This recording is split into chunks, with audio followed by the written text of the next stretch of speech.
More than 180,000 New Mexicans have tested positive for COVID-19. The exhaustion was unreal. Ashlyn Padilla is one of them. The chest pain and the breathing was super labored and really odd. And I don't have asthma, and I've never had any kind of lung issues. She was one of the first cases in the state. But I knew this has to be this coronavirus that we were just hearing about. It wasn't a thing really on the news. So how did she get it? I have an idea. She thinks she caught it on a plane. And that was before wearing masks. So I wasn't wearing a mask and nobody else was wearing a mask. When she tested positive, she got a call from the state health department. They first asked if I could remember every person that I was in contact with, and then I gave them their information, emails, phone numbers. The people asking those questions are contact tracers. Unless you have a known exposure, it's not always very clear how an individual contracted COVID. Dr. Jeff Salvin-Harmon says contact tracing can slow the spread of COVID-19 by finding out who people that test positive have been around and where they may have spread the virus, going back 2 weeks. People potentially infected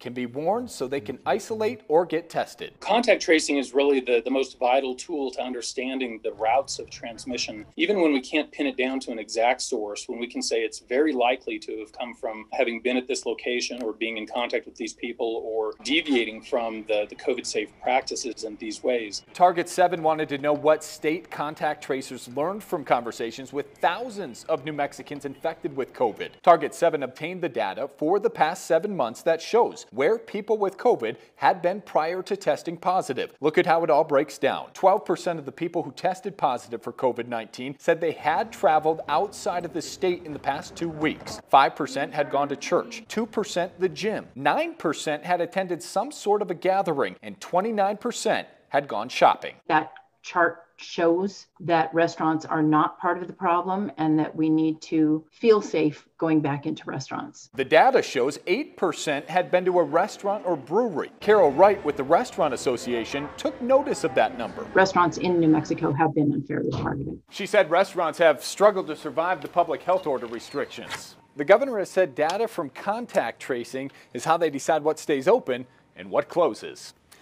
Now, we took the data Target 7 analyzed to the governor. She said one of the reasons restaurants and breweries are so low is because of her restrictions. My take is because they've been closed so that there's just not that opportunity. Because if you look at the data when we open them, that data shifts significantly during that time period. This chart published on the state's website illustrates what the governor is talking about. The number of COVID cases at restaurants, which is represented by the green line, you can see as things started to open back up in September, the number of cases at restaurants also goes back up. But shopping, which is the yellow line, has always been on top. Almost a year later, I'm finally feeling better. When Padilla got the phone call from a contact tracer, she said she had no problem telling them where she had been, but not everyone does that. According to the state, about 35% of the people don't even answer. They were wonderful and helpful, and you don't feel like you're in trouble. You're just trying to get the word out there that I was there and I could have possibly gotten you sick. And what those contact tracers learned helped shape New Mexico's reopening. For Target 7, I'm Todd Kurtz. Target 7 analyzed data from nursing homes as well and found 4% of positive cases came from their or long-term care facilities.